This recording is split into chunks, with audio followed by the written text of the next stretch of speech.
From AccuWeather.com, this is AccuWeather Daily, a brief host-read article. It's weather news in a nutshell.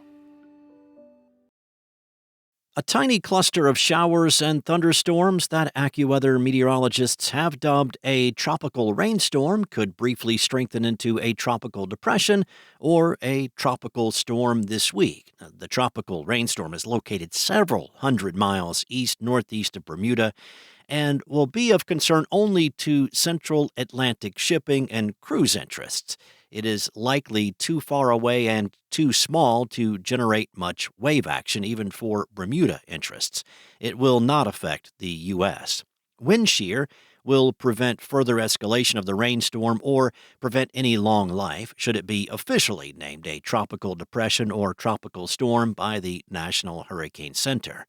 The first name on the list of tropical storms for this Atlantic hurricane season is Andrea. AccuWeather meteorologists will continue to monitor the tropical Atlantic closely, but do not expect any additional tropical storm formation over the next several days. A mass of showers and thunderstorms will wander through the Bahamas and Florida in the next few days, but the organization of this is not anticipated in the short term. There is some indication that an area of low pressure may form from the northeastern Gulf to along the southern Atlantic coast toward the end of the month and may be the next area to monitor for tropical development. However, not all clusters of showers and thunderstorms evolve into tropical storms. AccuWeather meteorologists are expecting the Atlantic hurricane season to get busy despite somewhat lower water temperatures overall when compared to last year. Waters are cooler than the historical average in the Caribbean and the south central and southeastern Atlantic, but they are above the historical average in the northeast Gulf and in waters just off the east coast of the U.S. Water temperatures in much of the region are still above the critical threshold for tropical development, which is about 80 degrees. These near-home locations are some of the favored spots for tropical development in late June and July and will be watched closely. The U.S. deals with a host of severe weather threats each year, from deadly tornadoes and hurricanes to treacherous flooding. Of all the types of dangerous weather, though, none is more deadly to Americans than high temperatures, specifically intense and long-lasting heat waves. Although they do not get as much attention as their more violent weather counterparts, heat waves on average kill more Americans than any other severe weather event. To better understand and quantify heat waves by duration and intensity, AccuWeather created the AccuWeather Heat Wave Counter and Severity Index.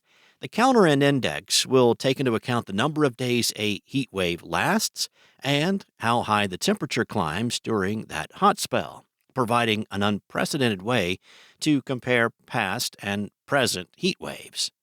AccuWeather founder and executive chairman Dr. Joel N. Myers said, AccuWeather has revolutionized the field of weather forecasting through breakthroughs in forecast accuracy and innovations to further its mission to help people live safer, healthier lives, to get more out of their day, and to be better informed to make better decisions.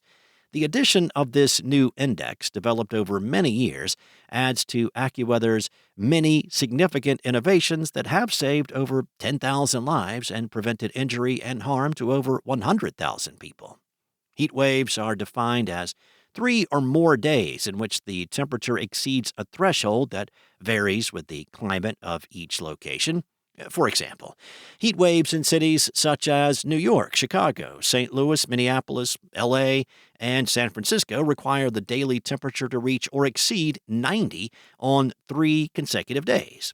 The temperature thresholds that define a heat wave are higher in other areas, including 95 in New Orleans and 115 in Phoenix. The Heat Wave Severity Index depends on the duration of the heat wave and how much the temperature exceeds the threshold. Now, for example, here in New York City, a 3-day heat wave featuring a high of 90 on each day would be measured as a 3 on the index, while a 3-day heat wave with temperatures reaching the middle to high 90s might be measured as an 8 on the index. The higher the index value, which again factors in the intensity and duration of a heat wave, the more severe the heat wave. AccuWeather's Jonathan Porter said, "Our unmatched trove of historical weather data has allowed us to go back and quantify past heat waves for many of the major cities. With the Heat Wave Counter and Severity Index, we count the number of heat waves within the summer and compare them to previous summers, providing helpful information that exclusively places heat waves and their impacts into historical context, so people can better plan their activities, enhance their safety, and improve their wellness.